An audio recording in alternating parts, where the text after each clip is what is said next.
welcome everybody, and I'm happy to be here. Just let me share my presentation screen with you now.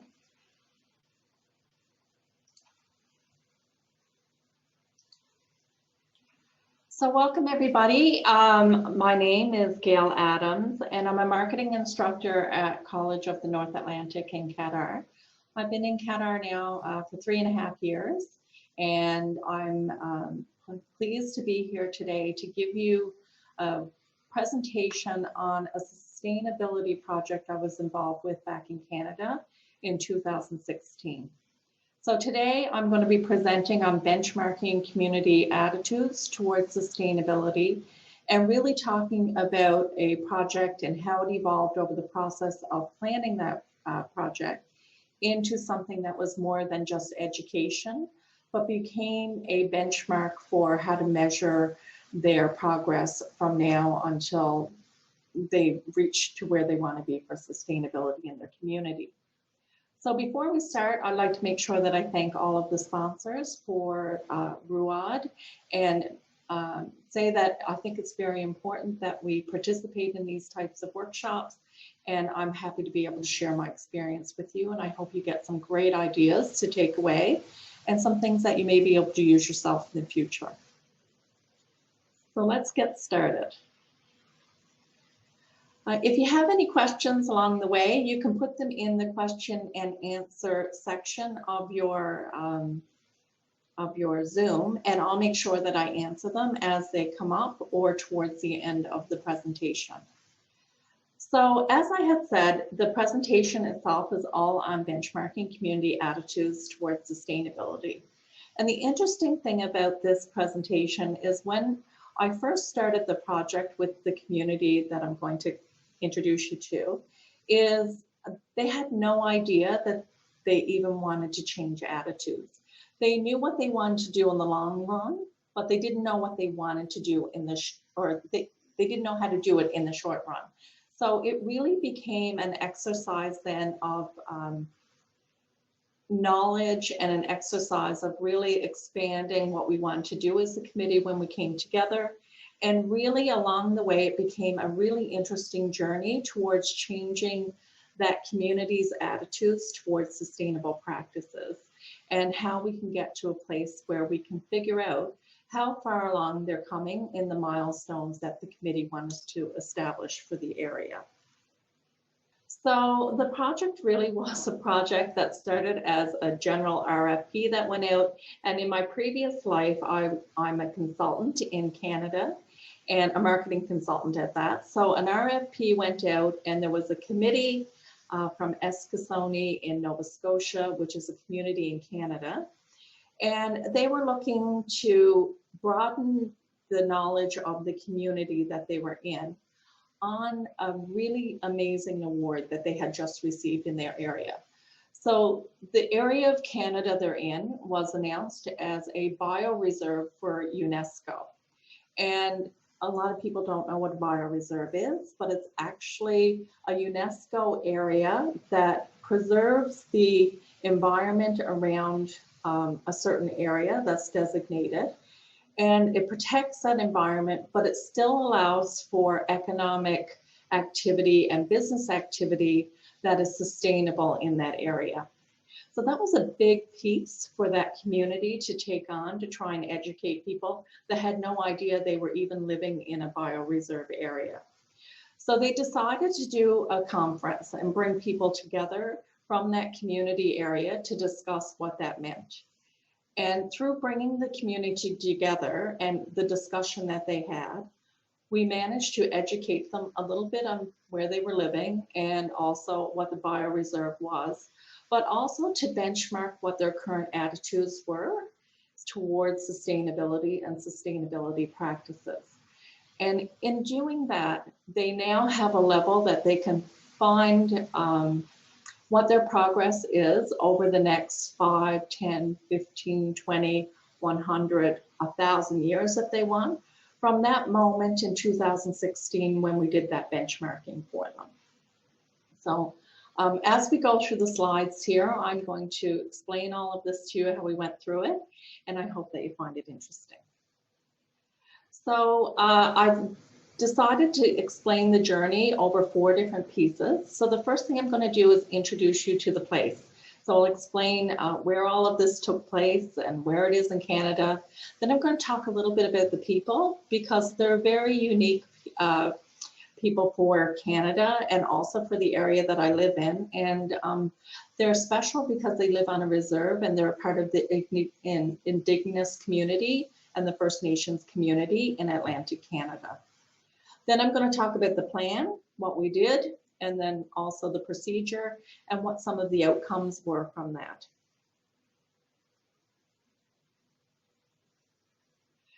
So the place, we're in Brodeur Lake, Nova Scotia, Canada, and you're all saying, where is that? And I'm actually going to show you in a few minutes. But it really is an inland sea area that's located in Cape Breton, Nova Scotia. And it is unique because it has fresh water and it also has seawater that combine together.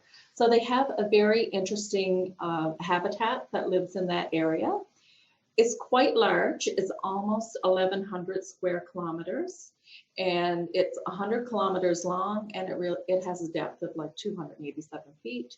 A lot of shoreline with 1,000 kilometers of shoreline. So you can imagine how many communities live along this lakefront area. It has a huge fishing industry, but it's not a big commercial fishing industry. So they have many different types of fish, as you can see here, that they are species that they have, and they fluctuate depending on the time of year as well as the lake temperature, that type of thing. The other piece that's really large in this area is the aquaculture industry. So oysters, mussels, scallops, shrimp, and lobster are all part of this bioreserve. And the interesting piece about this specific area is they, in the past, have been well known for oysters. And then the oyster species died off, and the Mi'kmaq community that I'm going to talk about has been doing different types of research, and they've been working with the University of Cape Breton, and they have brought back the oyster species to a point where it can be commercialized again. And like I had mentioned, it is a bioreserve area for UNESCO. It was announced as that in 2011, and as you can see, the total area of the reserve is 3,568 square kilometers, and that was a big undertaking for them to even get nominated, and then to get the designation as the bioreserve has been huge for their area, but also it takes some responsibility, accountability for that area as well. And they want to make sure that they keep the designation and they do what they're supposed to do in that area. Okay, so I want to give you a little idea of where Eskasoni is. So I'm going to share with you one of my websites, just one moment.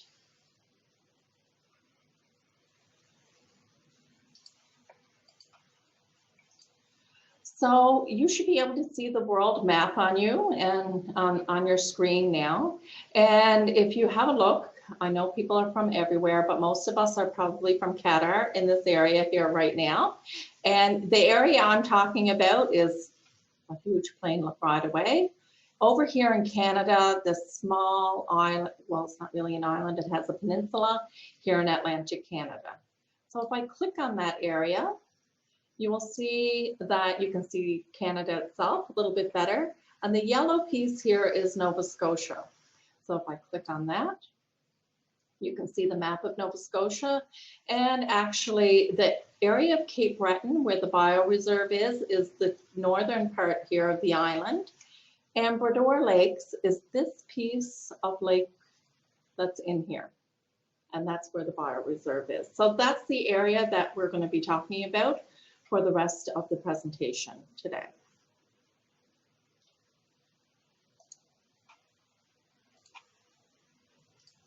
Okay, so there were 2 groups of people that were involved in this, this journey. The first group was Sephie, and that's the Collaborative Environmental Planning Initiative. And they were a group of people that were very concerned about the environment. They were made up of various different levels of government, along with different organizations that were involved with natural resources, involved in the fisheries, involved with just special interest groups. And they all came together to talk about what are we going to do to build sustainability in this area. Some of it was around the economy, the discussion, and some of it was around the state of what was happening because of climate change. The other group that was involved was the Unimaki Institute of Natural Resources. So everything from forestry, fishing, mining, energy resources for renewable energy, all of those things fall under the Unimaki Institute of Natural Resources that happen in that bioreserve area. So the community that both of these organizations are in is Escasoni, and it's in Cape Breton, Nova Scotia, where I showed you on the map. And it's home to a First Nations community, which is an indigenous people of Atlantic Canada. There's about 6,000 people between Newfoundland and going down the Atlantic Canadian border area into the US as far south as Boston. So about 60,000 people live in that area that actually are part of this community. Not Escasoni, but the community of the Mi'kmaq community. So what does this mean? Well, it's a really interesting community because they have a lot of values that are different from what other communities have because of the diversity in other communities. So they have a general understanding between them that any decision making they have will be decided upon for 7 generations. So they don't ever think of things in the short term. They always think of decision making in the long term. What happens for 7 generations out? So when I make a decision or I'm talking about making a decision or trying to decide on things, I have to think of what the impact of what I do now is going to be in 840 years. So this here gives you an idea of how far you're discussing your impact in the future. So when I came together with this group, they all had a great idea of where they want to be for 840 years, but they didn't understand or they didn't have the concept around how they were going to make the decisions for now, today, to have that impact of what they wanted to have 840 years down the road. So it was a journey on learning for all of us and knowledge for all of us, and also exploration on trying to figure out how are we even going to make sure that we get there when we arrive. So we had talked about benchmarking and KPIs and different things that we have in marketing, and a lot of the people on the committee were not familiar with those terms. So as I go through, you'll see how we benchmark their attitudes for sustainability. Okay, I'd like to show you another document. And this document here that I have for you.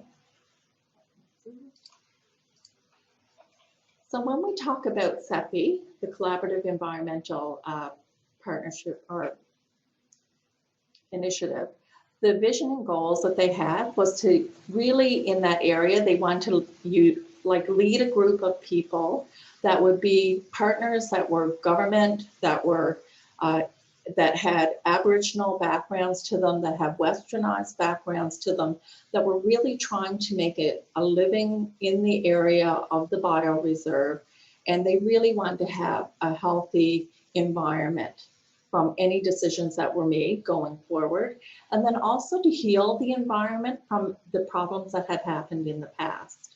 So in order to do that, they developed a plan and they developed, some brochures and put them out and different things like that. But they had some main objectives they wanted to talk about. So they talked about their environmental objectives. So they wanted to improve the aquatic ecosystems. They wanted to improve the terrestrial ecosystem.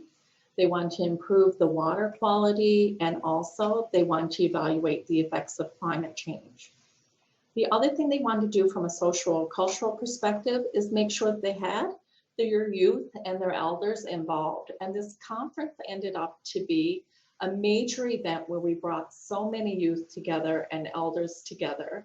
And they really went forth with the communication and the decision-making that we didn't anticipate that they would do, but it was amazing experience to see that. They wanted to promote and increase communication, education, and awareness, and then foster the integration of traditional and Western knowledge and perspectives with their Aboriginal knowledge and perspectives. And then they also wanted to do some institutional things. So they wanted to have their management plan put in place, you know, look at the Unamaki Institute for Natural Resources and help them build capacity and management of all the different resources in the area, get some money out to the area so people had the financial aid to be able to do the things they needed to do in order to heal the community and move it forward. And they also wanted to think about that fostering of ideas for 7 generations into the future. And then finally, the last one was economic. And this was a big piece because there had been so much damage done in this area over previous years that they wanted people to feel like they had the ability to stay in the area and make a living in the area and feel some prosperous future in the area. So they wanted to make use of the natural resources that were there. They wanted to reduce any problems they were having by looking at the research with the different fish species that were coming in, what was happening in different habitats such as forestry, what was happening around pollution, how climate change was affecting everything, and then how they were going to move forward with that to build some type of sustainable economy around a sustainable environment.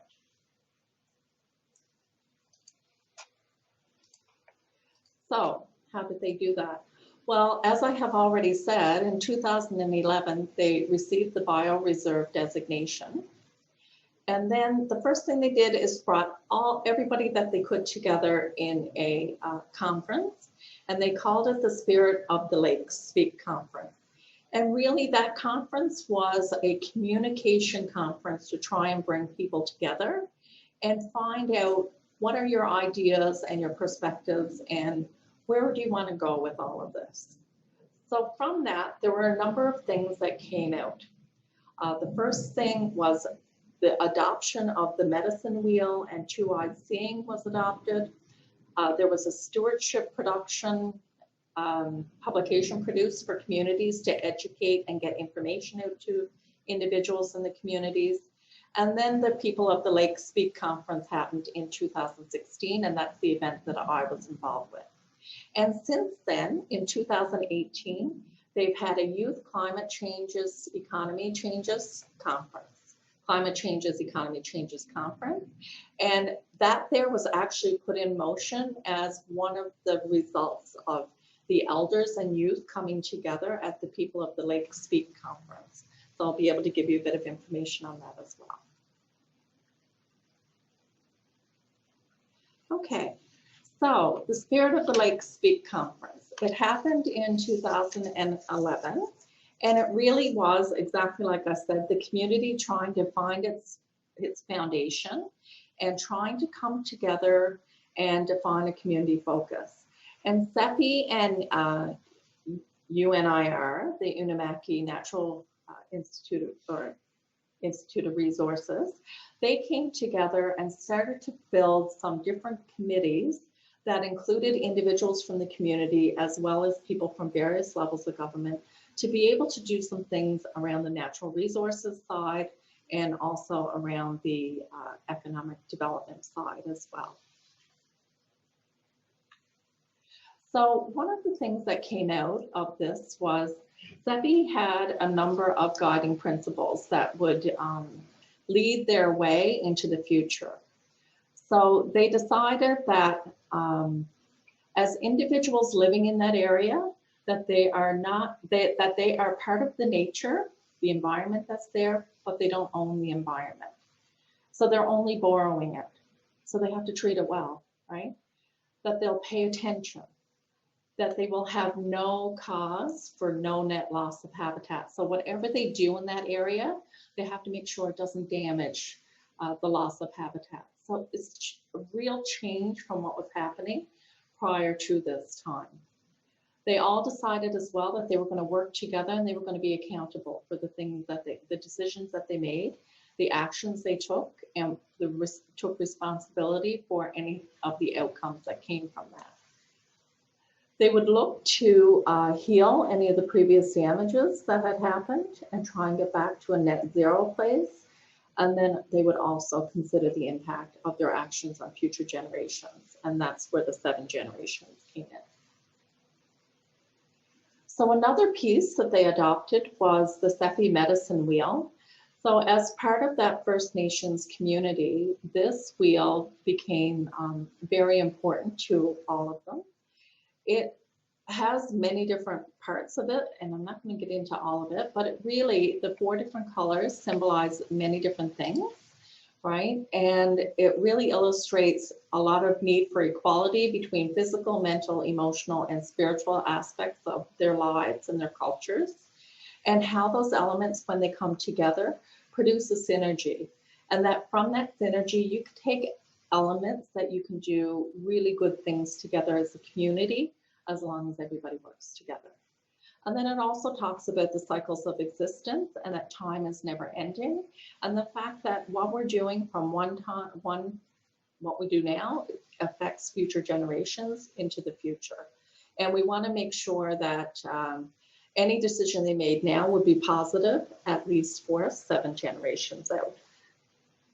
And then there was one more thing that was adopted, and that's the 2-eye seeing approach. So this 2-eye seeing was to be able to take Western views along with indigenous views and look at those together and try and combine the best of both to ensure that everybody living in the bioreserve area had the same approach to benefiting the environment in the future, and to build sustainability, and to not only build it, but to practice sustainability and to ensure that that became a way of life for everybody that's in that area. Okay, so the next thing I would like to show you is a little bit about a bioreserve. So I have a small video, it's about 2 minutes long, and I'm going to show that to you now.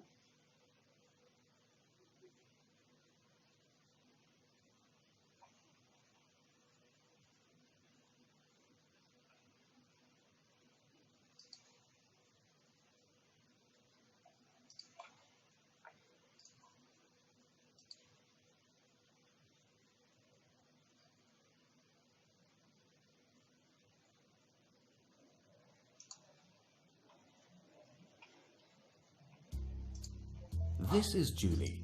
She likes to spend the holidays visiting her Uncle George on his farm. She's heard that the entire region where her uncle lives has just been selected by UNESCO as a designated biosphere reserve. Julie isn't too sure about that. What exactly is a UNESCO biosphere reserve? Is it something like an Indian reservation? And will they be putting a fence around it? Then she probably wouldn't be allowed to roam around the woods and fields anymore, and Uncle George might have to get rid of his tractor and use a carriage instead. Uncle George can put his niece's mind at rest. He explains that a biosphere reserve helps humans and the environment to get along better, and it does so without damaging the lovely landscape. It doesn't need fences, just well-balanced interaction between humans and nature. Uncle George has also discovered some advantages for himself, such as opportunities to make his farm even more profitable, and this in ways that benefit nature and the region. For Uncle George, not much has changed, and Julie can continue to explore the woods and fields. But something is different. Julie is curious to find out what. The Biosphere Reserve now offers lots of new activities.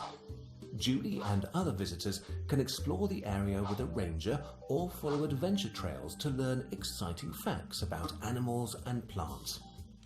Of course, the local hotels, restaurants and tradespeople benefit from the visitors, so any doubts among the population are quickly dispelled. Many are seeing the advantages and forming corporations so that they can also participate actively in the development of the Biosphere Reserve. Julie thinks biosphere reserves are great and is almost a bit envious of her uncle because he gets to work where other people spend their holidays. And because businesses can develop so well in biosphere reserves, she might find a job there herself one day. Why not visit a biosphere reserve near you sometime? There are more of them than you think.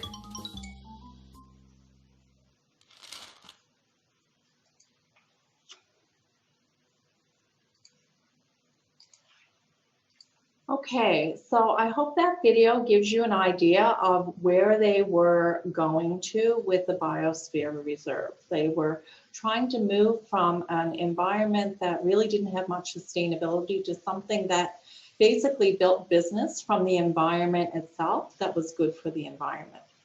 So the next thing that happened is we had the People of the Lake Speak conference.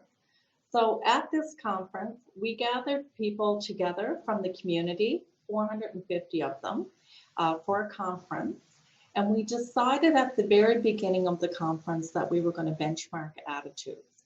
And then as different education things happened over the next 5 years, they would be able then to not just educate people, but get them involved in the community, teach them, give them hands-on approach, bring elders and youth together and try and change the perception of where people felt they were going into the future. So, but they couldn't do that unless they knew where they were right now. So that was the whole piece around benchmarking their attitudes around sustainability, but they had no idea where to start for that.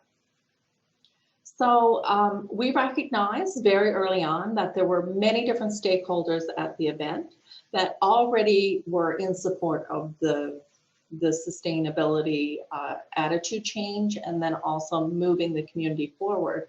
And we also realized that those stakeholders could have a huge impact on community members that were coming in, that it might not actually be positive. We didn't want things pushed on people in the event. We wanted to make sure that people had the opportunity to make up their own mind. So we positioned the community members in a role throughout the 4-day event to be able to seek out information from stakeholders and to seek out information from various levels of government and try and come up with different solutions for problems that were presented over the 4 days. And those problems may have been presented based on forestry, on mining, on agriculture, on aquaculture, but we asked the community to come up with solutions for things that they thought were problems and issues, whether they were actually really problems or issues or not. And that ended up to be a very good approach for this group. So the process. We went through a process of registering the participants. We had so many people that were interested in coming and saying their piece and getting involved with actually telling people what they thought. I don't know if they were actually really planning to be part of the solution, but by the end of 4 days, we had people that were really engaged with being part of the solution as well. So we ended up with, like I said, 450 people coming in for that. And then we put them to the test and we benchmarked their attitudes at the very beginning before we did any education.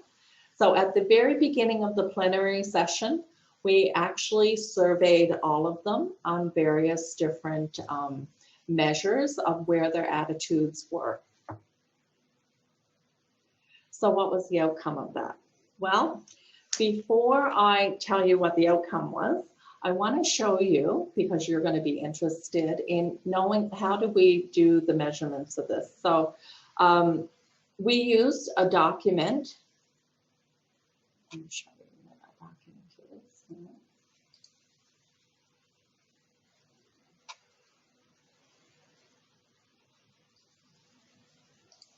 sorry, let me go through these measures first, and then I'll show you the document afterwards.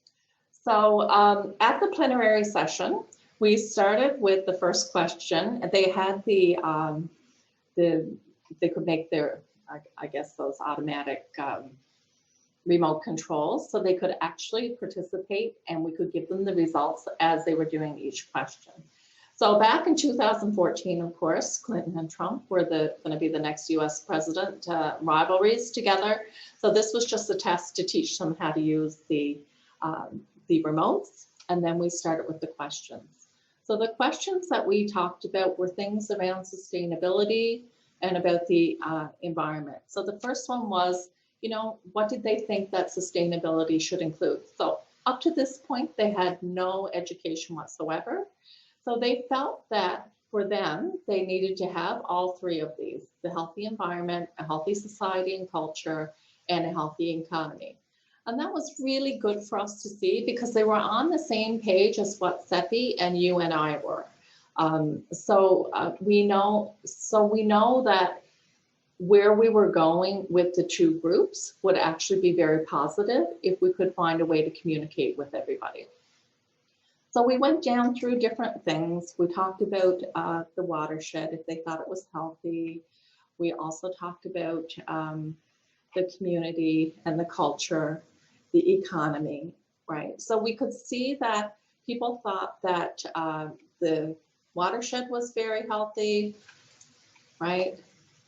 They felt that the society and culture was very healthy, but then they thought the economy wasn't very healthy. So we knew we had an opportunity then for business development in that economy. So here was an interesting question. So we asked them if they lived in the watershed area, which was the same as the bioreserve area. Some said yes, and some said no. It's almost half and half. So they really didn't even know if they were part of the community or not. So then we showed them a map of what part was part of the biosphere reserve area or the Bredor watershed area. And then when we did that, right, they still came up with, I live in the Bredor watershed area. We did the education, and then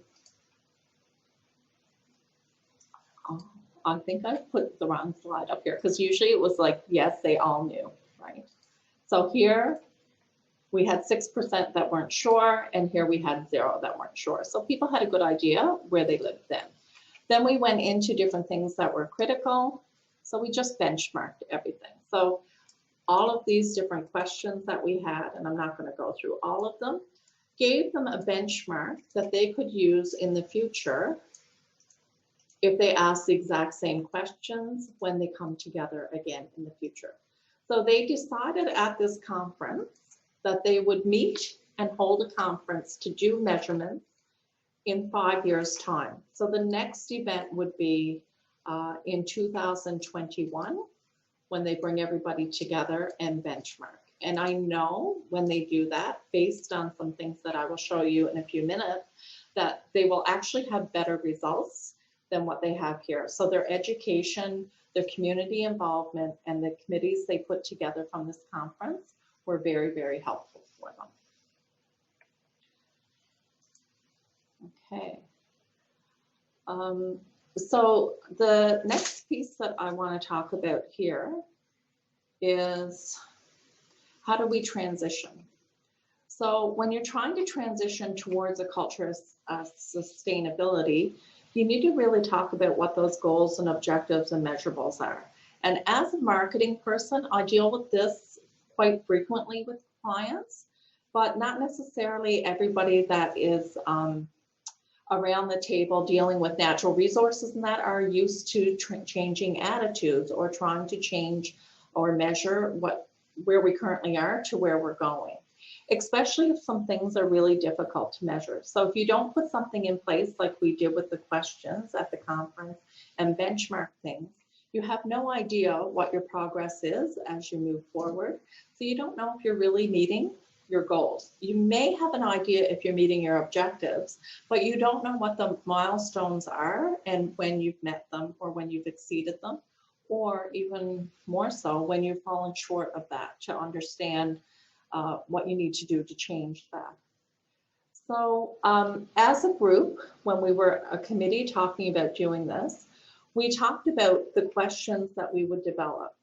And we wanted to make sure that there were questions that were no right or wrong answers to the questions, but that they really measured what their attitudes were around sustainability and around what the environment would be in the future. And we wanted to make sure that we put all the questions through the lens of, when you thought about them, that they were evergreen, so that they have, you know, that 7-generation appeal to people. And then also that they were very broad-based in nature and not too specific. And then we had some different things. We wanted to talk about their beliefs around sustainability, what they felt their own personal responsibility was towards sustainability, what their current knowledge level was around sustainability, what their control level was for themselves, and if they felt they had any support within the community for that.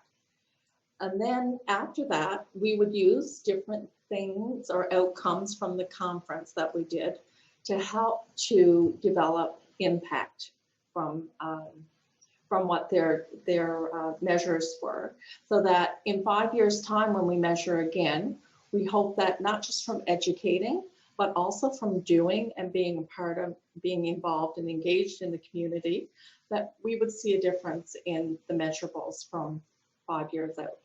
So we talked about developing things after the conference that indicated a strategic commitment to sustainability, that we talked about what sustainability leadership would be and what that needs to be for the community. And we had them become involved in defining what they would like that to be. We also asked at the conference, what types of activities would they like to have that would help promote sustainability for them.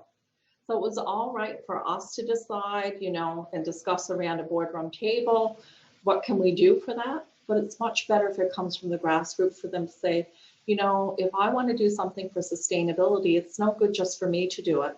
I need to bring my granddaughter there. So I need events that I can have, that I can teach my granddaughter how important it is to take care of the environment, or the process to take care of the environment. We also talked about things like innovation, whether there were facilities available for different things like recycling.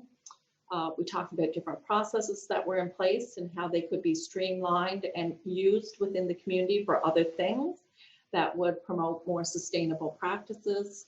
And then we talked about job responsibilities and business and corporate responsibilities for that area, and that corporate social responsibility was going to become more and more important over the next 5 years. And then, you know, how are we going to reward and recognize people for doing a good job?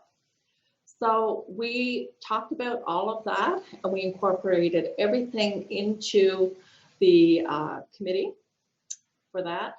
And we actually integrated different pieces of it within the 4 days of the conference and had different outcomes come from that. Now, how do we do up the questions?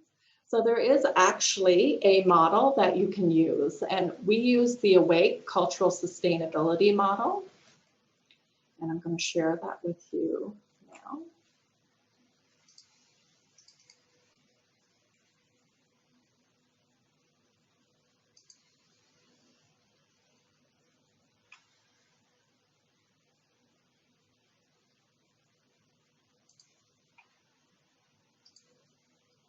Sorry, I don't know why I'm not getting that online.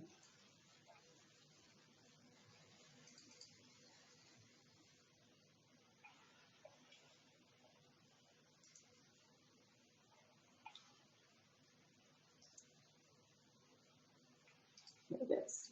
Okay, so this is the Awake Cultural Sustainability Model that we used. You can find it online, but I have it for you. At the end, I'm going to give you the URL for it. So this here really guided our committee on how to put together our questions and what we wanted to ask of our community members. So we recognized that there were individual enablers. We also recognized there were organizational enablers. And then we also wanted to get everybody from where they were, and we didn't know where anybody was because we hadn't benchmarked anything before, to get them up here to a culture of sustainability. So we knew we had some people that are down here, they have no motivation to act, or they have no idea about what sustainability is. But then we knew we also had some people that were very engaged within the community. And by bringing them together for 4 days and giving them the chance to network, discuss, talk about problems, give solutions, give suggestions, things like that, we brought people together on another level that encouraged them to engage outside of the community as well. And we actually had people sign up for different committees at that event. So once that event was over, we had boards up that people signed up for which community committee they wanted to be on. And then we integrated the government and community organizations that were already put together with people that wanted to be involved from a community level as well. So this document here was a really good document, and it actually has a cultural indicator. We didn't use the cultural indicator because we decided to use different questions, but the cultural indicator is also available, and I have the URL for that as well if you're interested. So where did we end up? We felt that the outcome was really good because we did get the information that we were looking for. So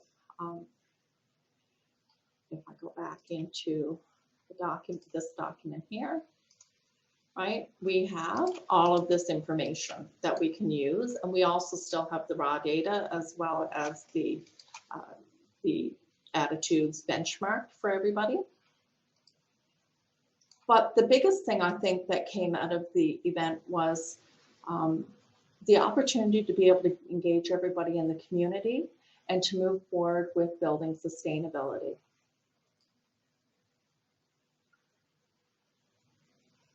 So that's an interesting question, Selma. Thank you for answering that. So how do we manage to bring the people who are not motivated for sustainability?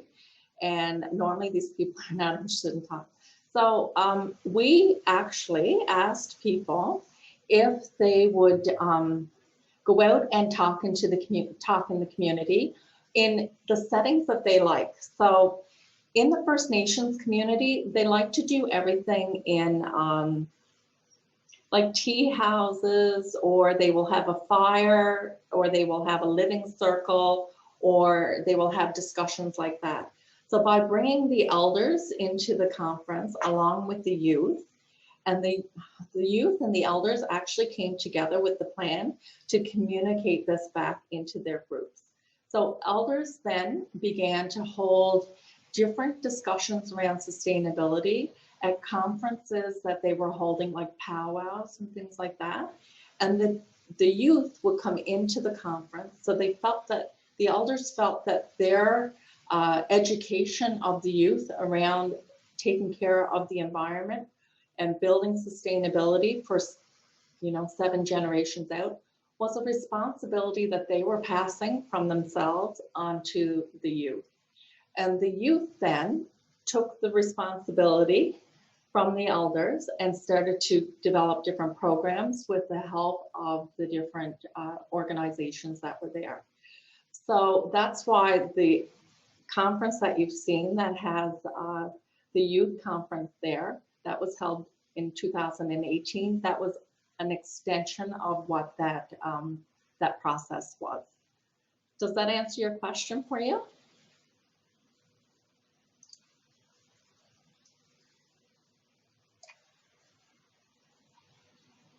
Okay.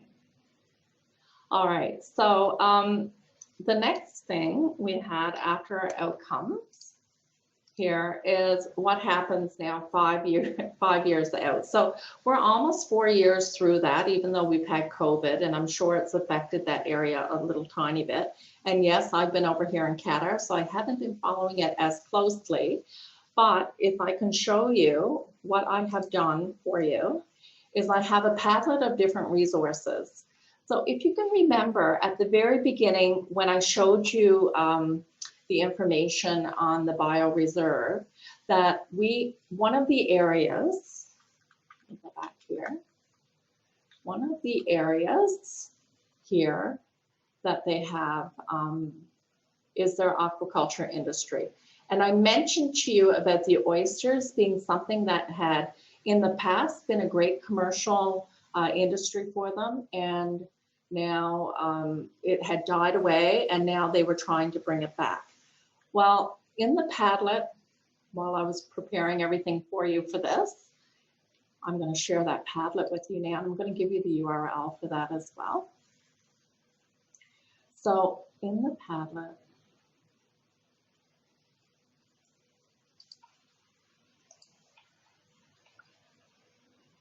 here. So these are all the resources that I have available for you. And if you want to take down the URL, it's available for you, and they're all live. So you can go into any of these resources around the bioreserve. Okay, so I'm going to put it in the chat for you.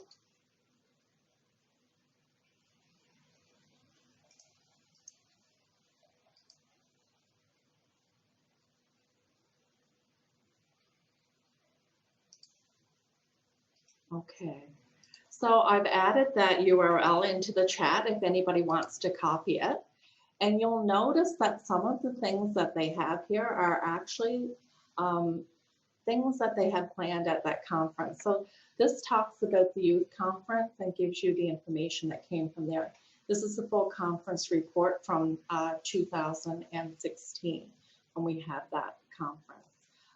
The newest, where is he? So here's a video on the Biosphere Reserve. There is also, there's an article here. So here it is, in Wakaba, aquaculture operation nets 1 million in ACOA funding. So that article right there shows you the changes that are happening in the aquaculture industry as well as the fishery industry. And it's all part of what's happening. There's another press release here. Cape Breton University aims to reestablish the Bredor Lake oyster industry. So that started in 2018.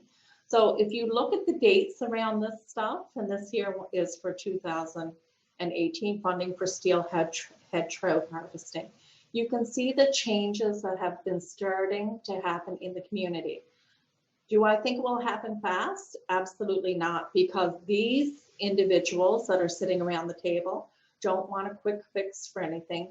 They want something that has long-term sustainability for everybody that is in the community. And along with the long-term sustainability, they're not just talking about the environment, they're also talking about building an environment that allows to build an economy as well. And a lot of that will happen around the natural resources, or it will happen around tourism and the bioreserve for tourism.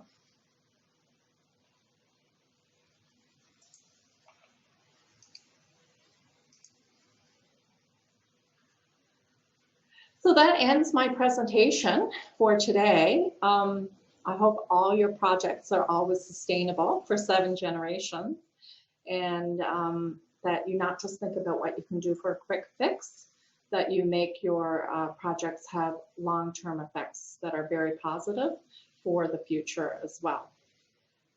If I can answer any questions, if anybody has questions, I'm happy to take them and answer them now.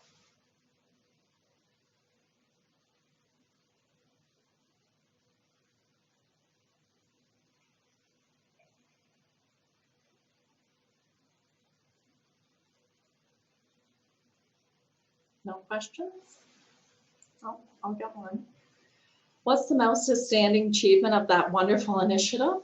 Oh, do you know what the most outstanding achievement is? The youth, we had 3 people on the committee that were young. They were 16, 17, and 18 years old. They were First Nations. They were volunteers. They didn't really have that much to do during the day because they weren't working, and they were doing a lot of just hanging around in the summertime. And they decided they were going to survey all of the elders they could find and all of the youth. And they surveyed almost 800 youth and elders together. And we have all of that information in the raw data database for them, and they're using that for different decisions that they're making in communities. So I think that was one of the most outstanding achievements that came from this, because if you don't have the information that comes from the, if you don't have the information that comes from the elders, and you don't have that background, especially in First Nations communities, and you don't transfer that back over to the youth, you're not going to be able to build any sustainable model. You really need to be able to transfer that information from one side to the other, and not just tell people about it, but give them the responsibility to do something about it.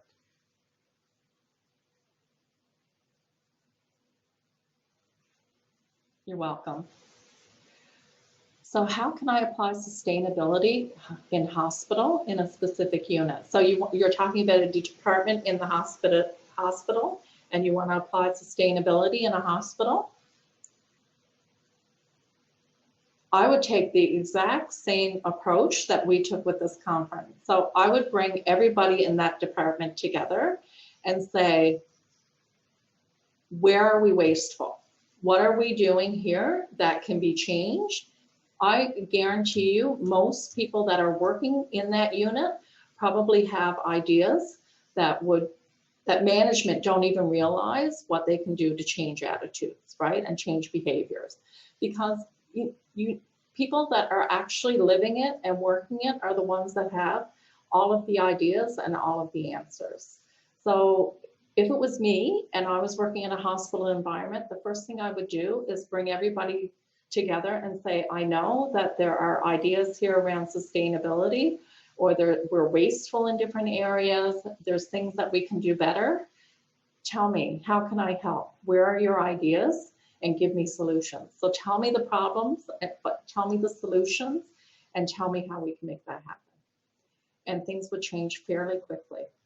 And then I would implement different things into policy, but I would also make sure that I ask that every year, because technology changes things every single year.